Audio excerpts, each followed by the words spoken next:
ગૌહાટીના સરુસજાઈ સ્ટેડિયમમાં ઝુમોર બિનંદીની કાર્યક્રમનું આયોજન કરવામાં આવ્યું। સ્થાનિક કલાકારો દ્વારા ઝુમોર નૃત્ય પ્રસ્તુત કરવામાં આવ્યું।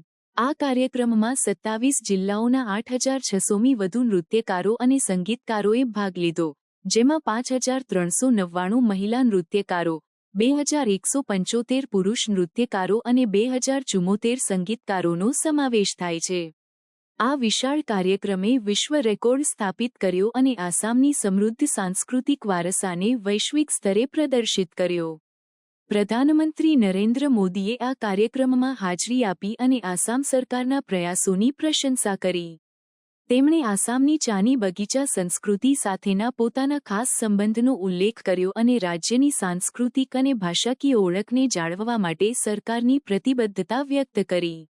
આ પ્રસંગે મુખ્યમંત્રી હિમંત બિસ્વા શર્માએ પ્રધાનમંત્રીને પરંપરાગત ભેટો આપી, જે આસામની સમૃદ્ધ સાંસ્કૃતિક વારસાનું પ્રતીક છે।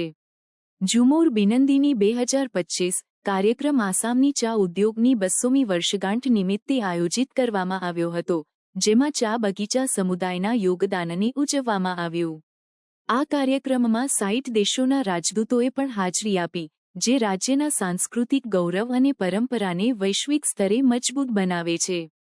આ કાર્યક્રમ દરમિયાન પ્રધાનમંત્રી મોદીએ પરંપરાગત ઢોલ વગાડી અને સ્થાનિક કલાકારોના ઉત્સાહને વધારી।